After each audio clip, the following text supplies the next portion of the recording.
Innallaha ya'murukum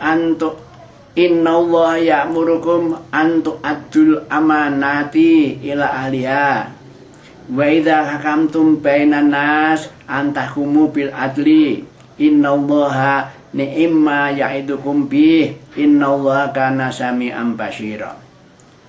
Innallaha sesungguhnya Allah ya'murukum memerintahkan kamu orang Islam, apalagi orang Islam yang menjabat sebagai para hakim-hakim, jaksa-jaksa penuntut, dan juga para pembela-pembela itu yang bekerja di bidang hukum. Kalau sekarang termasuk KPK, begitulah kalau di Indonesia ini.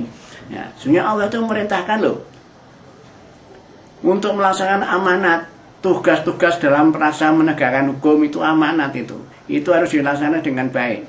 Termasuk amanat itu ya titipan-titipan yang harus dilaksanakan. Termasuk anggota DPR yang mengaku wakilnya rakyat, ingin menyampaikan aspirasi rakyat, itu harus disampaikan itu. Rakyat minta ini harus disampaikan dan perintah supaya dipenuhi. Jangan jadi anggota DPR hanya mementingkan kepentingan diri sendiri. Itu pembawa amanat, harus disampaikan pada yang punya amanat. Harus ditugas amanatnya harus dilaksanakan itu. Jadi yang beri amanat itu harus dipenuhi itu. Ingat tuh anggota DPR, pembawa amanat, termasuk penguasa-penguasa di Indonesia itu sebagai pemegang amanat, harus dilaksanakan amanat itu sesuai perintahnya Allah itu. Wa idza hakamtum bainan nas, apabila kamu sekalian berhakim, artinya mengadili suatu perkara manusia, hendaklah kamu melaksanakannya dengan adil.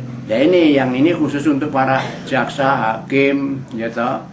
Lalu polisi, PKPK, penuntut umum, pembela, ini yang bidangnya di bidang hukum. Kalau melaksanakan pengadilan dalam arti menghakimi perkara di antara manusia, itu harus berlaku adil. Jadi masalah adil ini diperintahkan oleh Allah loh. Ingat itu para penegak hukum di Indonesia itu. Harus adil. Kalau tidak adil, jatuhnya besok neraka. Sebab ada hadis yang menjelaskan kebanyakan hakim itu nanti masuk neraka. Jadi kalau hakimnya itu 3 itu yang 2 neraka, yang 1 surga. Ingat itu. Kalau melihat gejalanya di Indonesia banyak itu dalam melaksanakan menghakimi persoalan tidak selesai-selesai, itu bisa jadi itu ada hakim-hakim yang tidak jujur atau penuntut yang tidak jujur, polisi tidak jujur. Nah, yang tidak jujur-jujur itu loh nanti bisa termasuk yang 2 tadi, jabatan neraka. Ingat, saya ingatkan saja ini sesuai ajaran agama Islam. Innallaha ni'ma yatikum, demikianlah Allah memberikan pelajaran kepada kamu dengan amanat ini agar supaya menegakkan hukum dengan adil. Ini suatu pelajaran bagi kamu. Innallaha kana sami'an basira, sesungguhnya Allah itu ya keadaannya sangat mendengar dan memeriksa atau melihat. Jadi mendengar apapun apa yang diucapkan oleh semua manusia dalam kondisi sebagai pejabat apapun, Allah itu tahu. Jadi kalau ada bisik-bisik antara orang satu dengan lain, Allah itu tahu. Apalagi bisik-bisik dalam rangka pelaksanaan korupsi, Allah tahu dan melihat. Ya ayyuhalladzina amanu atiiullah wa atiiur rasul wa ulil amri minkum.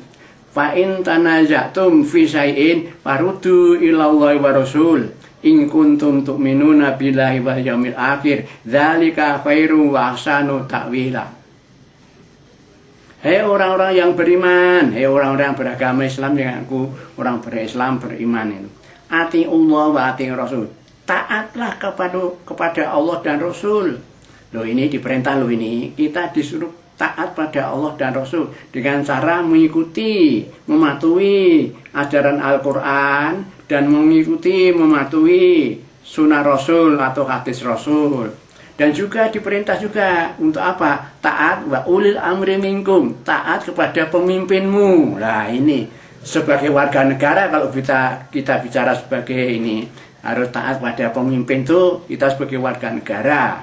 Tapi kalau sebagai hamba Allah lain. Kalau hamba Allah itu anutannya ya Quran hadis. Tapi kalau warga negara ya hukum di Indonesia. Tapi walaupun demikian sebagai warga negara tunduk patuh hukum Indonesia. Tapi sebagai hamba Allah ya taat pada Allah dan Rasulnya. Jangan sampai merasa jadi abdi negara, hanya ikut hukum negara, tidak mau hukumnya Allah dan Rasul. Itu enggak benar itu nanti jadinya. Yang berat itu bisa di akhirat kalau begitu. Sebab ada ayat yang menjelaskan barang siapa, ini mestinya dalam kaitan dengan para penegak hukum. Barang siapa yang memutuskan suatu perkara tidak dengan hukumnya Allah, itu ada 3 kriterianya. Ada yang dikatakan kafir, ada dikatakan dolim, ada orang yang fasik. Nah, padahal ketiga-tiganya itu sejajar saja, semuanya jatah neraka. Oleh karena itu, kalau jadi penegak hukum yang tegak betul, yang tegak betul. Sebab kalau tidak tegak, itu tadi akibatnya apa namanya, tidak adil. Nah, tidak adil itu berat resikonya di hadapan Allah itu. Jadi yang perlu kita taati yaitu Allah, Rasul, dan pemerintah kita, pemimpin kita. Ya, patuh pada perintah dalam batas yang kalau memimpin itu betul-betul sesuai dengan aturan Allah dan Rasulnya. Tapi kalau yang mimpin sendiri ya tidak tunduk pada Allah dan Rasulnya, ya sulit nanti akhirnya orang Islam untuk patuh seperti itu. Lawang kita itu biasanya tunduk patuh pada Allah, yang mimpin tidak ikuti aturan Allah dan Rasulnya, gimana? Nanti patuhnya tidak sepenuhnya kalau begitu caranya, masih harus pilih-pilih. Oleh karena itu, yang menjadi pejabat yang ngaku negara Indonesia Pancasila, yang berketuhanan yang Maha, yaitu ya taatlah pada Allah dan Rasulnya. Sehingga dalam memerintah ini diridhoi Allah, sehingga jadi negara yang baldatun thayyibatun wa ghafur. Sekarang ini nampaknya Indonesia itu sebagai negara yang makmur katanya, ya toh, apanya serba melimpah ruah. Tapi nyatanya juga banyak kemiskinan, banyak ketidakkeadilan, banyak orang sengsara, tapi banyak orang kaya karena korupsi. Nah itu harus introspeksi itu rakyat dan pemimpin Indonesia. Karena apa? Ya masih jauh karena kurang taat pada Allah dan Rasulnya. Ya itulah kenyataan di Indonesia seperti itu. Maka fa in tanazatum fi syai'in, jika terjadi perselisihan di antara kamu tentang sesuatu perkara, farudu ilallahi wa rasul, maka acuannya disuruh kembali kepada Allah dan Rasulnya. Artinya dikembalikan kepada Quran dan hadis. Ya begitulah. Nah di Indonesia sudah apa belum ini?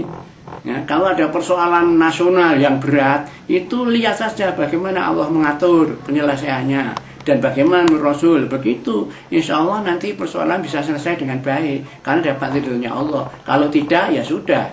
Sebab Allah kan berfirman, Udkurni adkurkum, kamu ingatlah kepadaku dan aku akan ingat padamu. Jadi kalau bangsa Indonesia kurang ingatnya kepada Allah, Allah juga tidak butuh ingat kepada bangsa Indonesia. Maka jadinya seperti ini, di mana banjir, di mana longsor, ya. Itu suatu hal yang menyatakan bahwa Allah itu kurang memperhatikan bangsa Indonesia. Buktinya masih banyak kendala-kendala seperti itu. Walaupun yang mengusahakan mengantisipasi sudah sekuat tenaga. Jadi kalau ada perselisihan tentang suatu, hendaklah dikembalikan pada Allah dan Rasulnya. In kuntum yu'minuna billahi wal yaumil akhir. Tapi disyaratkan orang yang mau begitu itu hanya orang-orang yang iman kepada Allah dan iman pada hari akhir. Artinya bahwa semua perbuatan itu diketahui Allah dan nanti semua amal perbuatan itu akan dihisab di akhir zaman akhir, di hari akhir, dan akan dapat putusannya masuk surga atau neraka. Harus iman pada Allah dan iman pada hari akhir. Dzalika khairu wa ahsanu ta'wila. Ya, demikianlah itu yang baik. Yang baik itu seperti itu. Dan itu nanti baik apa? Baik akibatnya. Jadi kalau sudah mengikuti persoalan, kalau ada masalah dikembalikan kepada Allah dan Rasulnya. Dan karena kita percaya pada Allah dan hari akhir, bahwa semua perbuatan akan balas di yaumul akhir. Yang demikian itu kalau kita mengingat seperti itu baik, dan itu akan baik akibatnya. Jadi kalau kita ikuti ajaran Allah dan Rasulnya itu akan baik akibatnya. Begitulah. Nah, sampai sekian dulu, nanti sambung pada kesempatan yang lain. Akhirul kalam. Wassalamualaikum warahmatullahi wabarakatuh. Peace.